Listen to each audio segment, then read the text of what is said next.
Welcome back to part 2 of our conversation with Amanda Creger, where she tells us how to figure out what clients actually want, in addition to how to let them know when they have a bad idea. Keep it right here. Part 2 is up next. Welcome to this edition of Peak Performers Podcast with your host, Thor Conklin. Thor will be sharing the necessary tools, strategies, and psychology you'll need to become a peak performer in any area of your life or business. Thor Conklin here. We give you the tricks, the tips, the tools, the strategy, the technology, and the psychology peak performers use in order to get more done and execute at the highest level. If you know what to do but struggle with getting it all done, or simply want to raise your game to the next level, this podcast is for you. Sit back and enjoy. So, what have you learned along the way personally? You know, here you are, you're working for an alpha female entrepreneur. You went in, I'm sure as you said, you've grown a tremendous amount. What are some of the things that you did that really helped you do that? I think just not backing down from challenges. As I mentioned, I've constantly been pushed outside of my comfort zone and been pushed into things where, sometimes I had to just kind of figure it out as I went along. And being a self-starter and not making excuses for things to say, oh, well, I've never seen that before, or I haven't been told how to do that before. I think it's really important that I have taken the initiative to figure it out. And I try not to be, the squeaky wheel. I do ask for help when I need it, but as much as I can, it's about going out and going after that information directly myself, whether that's going out to my peer group and asking questions, have you ever done anything like this? Have you seen anything like this? What's your experience? Sometimes it's good old fashioned Googling, or, it's looking up YouTube videos, or it's whatever I can get my hands on to better understand whatever it is that I am missing or where I have a gap.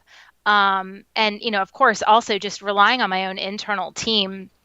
I think sometimes, especially earlier on in my career, I had a tendency to discount people who were younger than me, more junior than me. I was always looking for the more senior person. And I've come to realize over the years that we all have valuable insights and we bring unique and dynamic perspectives to things. And you just have to, ask around you. And sometimes you get these kind of hidden nuggets in places you might not ever think. Yeah, absolutely. Ask. And I'll give a technique for those that are listening. If you've made a decision and you want to do something, but you're fearful of making that next move. And by the way, that does not stop. You don't get to a certain age or an experience where it's just like, okay, yeah, everything's cool. You're constantly going to be running into that. When you do, I use the 1-2-go method. And that is simply take a deep breath, smile, 1-2, go. And it doesn't matter if you've got it yet or don't have it, just move. Many of you know that I teach firewalking. When we teach firewalking, we don't do that by saying, okay, so here's what's going to happen. You're going to take your right foot and you're going to put it on the coals. The coals are approximately 2,000 degrees. If you leave it there too long, it's going to burn the hell out of your foot. No, what we do is we get them into a routine. It says, look, what you're about to do can be scary. Head up, chin up, take a deep breath, smile, 1-2, go. I have actually done firewalking. There you go. Successfully. Yep. Excellent. Where'd you do it? So I went to a leadership seminar with actually my mom. I think I was fresh out of school and my mom was trying to instill confidence in me to go forth in the world, and took me to this leadership retreat. And yeah, that was kind of the culmination of the weekend. You were learning all of these strategies to believe in yourself, discount these negative thoughts. And that was the last stretch of it is, okay, now you've built up these capabilities, show yourself what you can really do with all of it. Right. If you can walk on coals, what else can you do? Absolutely. And I hope it's okay to mention another podcast, but absolutely. There is a podcast that I love to listen to called Hidden Brain. Oh, you can't mention that one. No, I'm kidding. There was an episode that I listened to not too long ago, actually, that was talking about those decision points and to your point, how we can sometimes get paralyzed in trying to make that decision of, do I take road A or road B? And there's this sense of there are only these two choices, and I have to make the absolute right choice, as if there is an absolute right choice. And one of the interesting things that I took away from that episode of the podcast was that the vast majority of the time, there is no right or wrong. There are all these different potential avenues, and it's just I'm making a choice to take one and pursuing that. And I'm not necessarily having to claim that it's the best. It's the path that I choose to take. And there's something a little bit liberating about that. I think that knowing there is not this finite choice of it's A or B, absolutely, but it's kind of I have the freedom to pursue a number of different paths, and I choose this one for now. Yeah. And you only lose when you stop, right? Mm-hmm. When you quit, right? You lose. You stopped. Yep. Nobody quits in motion. So as long as you keep moving, it's like, they can't get you. You might be moving in the wrong direction. You might be moving slow. You might be extremely wounded and dragging, your foot and, you're just limping along. But as long as you're moving and breathing, you're still in the game. And very often the game changes and you find yourself that's exactly where you need it to be. You need to be beat up because the tactics that you were taking before just weren't working. And you end up, I believe, always where you need to be. And just keep moving. Just constantly keep moving. Yep. You mentioned something about, sometimes you needed to be beat up. There is a story that I know has been widely circulated, but Sarah Blakely, the founder of Spanx, she tells this story of how her father used to have routine, I believe it was weekly conversations with them as kids. Daily. Asking, daily, okay. Yeah, at the dinner table. What did you fail at today? And I thought that was such an amazing thing because I grew up, like probably a lot of other people, being very fearful of failure. Again, thinking of it as this absolute thing. And, there being this very tight thread between if you fail, you are a failure. And hearing that story, it stuck with me. I heard it years ago and it stuck with me to this day. Just really thinking about it as a learning opportunity. That's a great thing. You found out what didn't work. So you've eliminated one choice and now you're on to the next thing, or you've built a building block to your success. Yeah, what's really interesting with Sarah as well, obviously she lives here in town. I've had the opportunity to spend quite a bit of time with her. It's interesting. When she was younger, she was a fax machine salesman, door-to-door fax machine salesman, or saleswoman. And it's so interesting. If you look at some of the top wealthiest people in the world, so many of them got their start selling stuff door-to-door, just banging on doors. Mark Cuban is garbage bags. Schultz did it. Bezos did it. It's really interesting to see that muscle that is built when you're constantly being told no, constantly being rejected, and you're nervous as heck, banging on the next door. What's going to happen? And you just get to the point where it doesn't matter. You're just moving forward, and if that's a no, just keep moving. Yep. It's one of the philosophies that I think is really important to us as an agency too. There is a certain amount of fearlessness that we have and that we advocate for on behalf of our clients. I think it's one of the things that differentiates us as an agency is that we challenge and we will push back. We often like to say we're not order takers. If you come to us and you say, I need, this thing, and you're very prescriptive about it, and we get into the process, or maybe throughout the course of conversations, we say, wait a minute, you don't need that thing. What you really need is, we're not afraid to come back and say it. And we have the kinds of relationships with our clients that they trust us to call them on those things, or to point out, sometimes flawed or incomplete thinking, or just to bring that external perspective to them. And it also comes through in the creative work that we do. We'll actually say when we're doing creative presentations, this may not feel comfortable for you. It probably won't.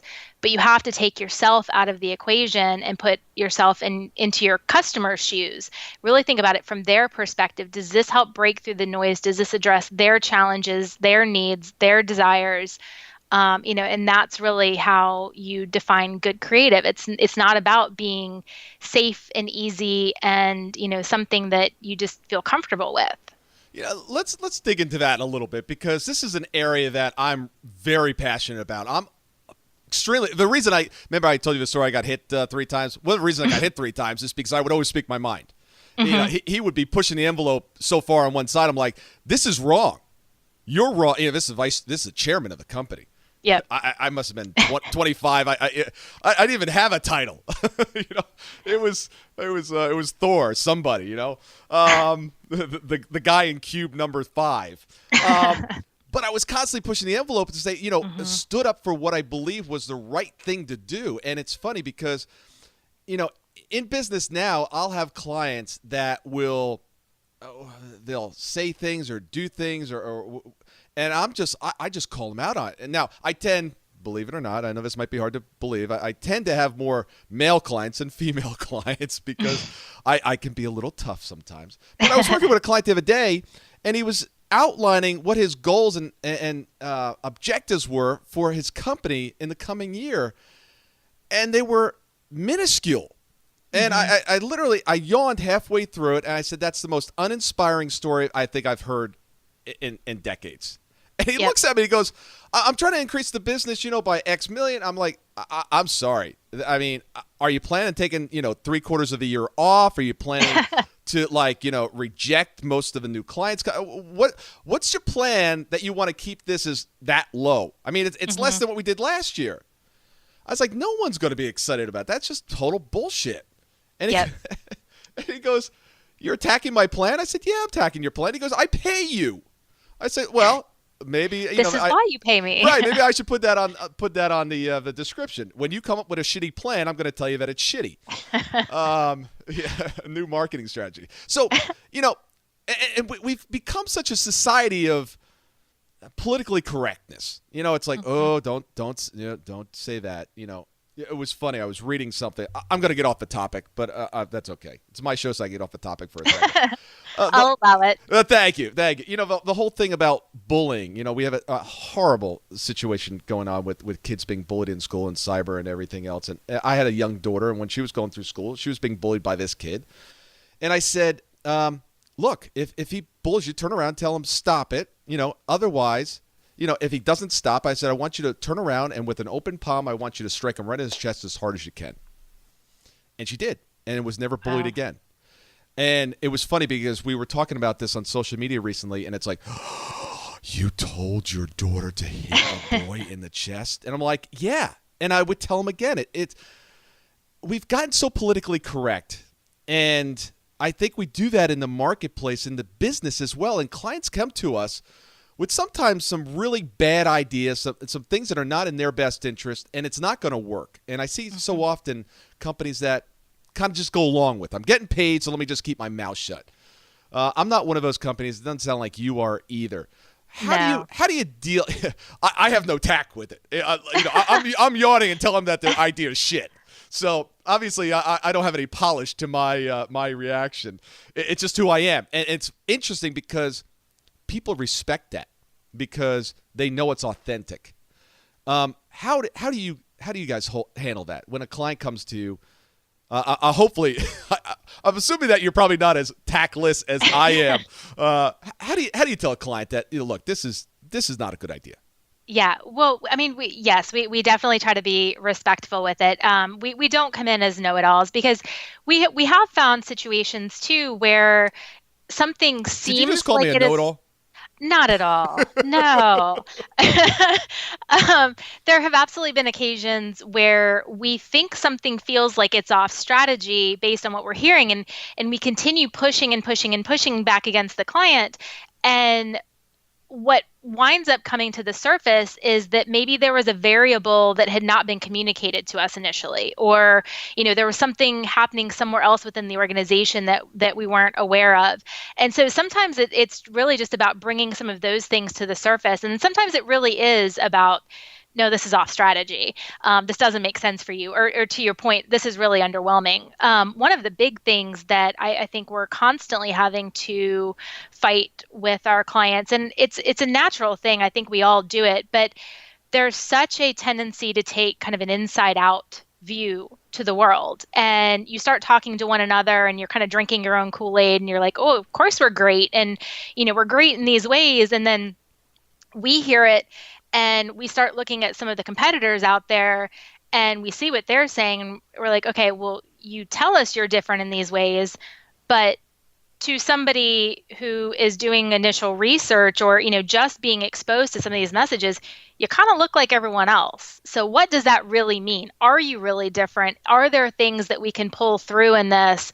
But it's just about having those kinds of deeper conversations. And again, having that trust to sometimes say, I hear you. I understand where you're coming from.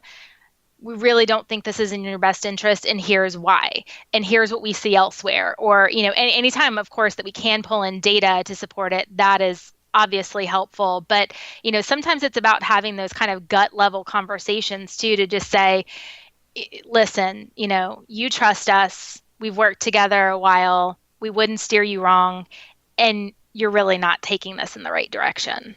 How do you guys separate yourselves? You're in a crowded space. Mm-hmm. How do you separate yourselves from everybody else? I think just going back to what I was talking about in terms of being willing to push back, to say no, to say that's not in your best interest, taking more of kind of that challenger stance. I think. How do you do it before that? Before someone's looking online and they're like, okay, I need to hire an agency. Mm-hmm. How do you stand out in the marketplace amongst everybody else? Sure. So one of the big things that we talk about and that I think really shines through in our work is that we approach marketing from a business mindset as well. Of course, we love to do all of the creative, fun designs, and we love the branding work, and we love all these things, but we understand that it all has to be rooted in a business strategy. And that's something that's really important. So when we are initially engaging with a prospective customer, even we're trying to suss out, well, what is it that you're trying to do from a business perspective? How does this align to your overall business goals and objectives? Not just, okay, we want to go out and market to this segment. Well, why? How does that map back? What does that look like? Really asking those kinds of questions that make sure that what we produce for them is going to have the intended ROI at the end of the day. How do you walk someone through the process that, look, they're an entrepreneur, they know that they need this help, but they don't really understand what it should look like or even which way to start? How do you help the non-creative entrepreneur, sales guy that loves to get out there and just knock down walls, and you have a meeting with them, but I'm using myself as an example. Mm-hmm. Okay, that's why I'm struggling with this, because my creative team sits there and goes, "Well, what color? What colors you want to use?" I was like, "I don't care what colors I use. Just put something on there." No, we have to be consistent with our theme. I'm like, I don't care what the theme is. I'm probably one of the worst clients in this area. How do you help someone that is the entrepreneur, doesn't understand what they want? That's mm-hmm. one of my biggest struggles. How do we get to the point where I even know what I want? Mm-hmm. Asking questions around where you're getting hung up. So is it about, a lack of understanding around your customers? Maybe you're just going out and without any particular strategy, it's just kind of, I'm blanketing the market, with no real understanding of who are the best customers. How do you prioritize those efforts? Or is it, I'm getting hung up at this point of the selling process? So is it just getting your foot in the door initially, getting some level of awareness? Is it about getting them to finally sign on the dotted line. It's like, I get them so close to close, but then I just can't convert. It's understanding where those pinch points are along the way and what your challenges are. And then from there, that's when we start to tailor a solution to say, of course, with an understanding of who your customers are at this point as well, or your clients. Understanding their drivers, we'll go out and do a little bit of research and come back and say, here's what we're seeing, whether that's via, social media channels, whether there are market reports. It depends, depending on the space that you're in, the kind of company that it is, what kind of information is freely out there. But we'll do a little due diligence on our side to say, here's what we're seeing externally. Now, what are your particular challenges? Where are you getting hung up? And then we can come back and say, okay, here's, the best place to start. Here are one or two things you can start to do. You don't have to boil the whole ocean, but let's do these one or two things. And then once we get those down, then we can pick our heads back up and go, okay, now what's next? And, where do we take it from here? How do we extend it? Very much in line with what we do here at Peak Performance is, I love that. Ask questions, know your customer, and figure out what the pinch point is. I see so often with clients that they just apply more gas. It's like things aren't working. Well, you put more money to it. Let's apply more gas. Let's work harder. And it's about eliminating the pinch points, the pain, those things that are getting in the way. So perfect. I love that. Great strategy.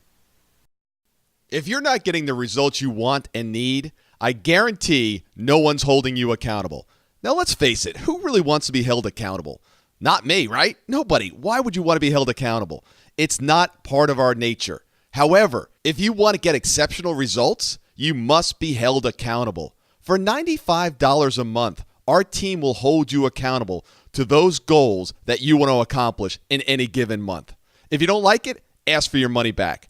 But truly, if you're not getting the results, it's because no one's holding you accountable. The only question is, are you willing to step up? Keep an eye out for part 3 of our interview with Amanda, where she tells us why adding an outside business partner can spur growth, as well as the most common mistakes clients make when hiring a digital marketing firm.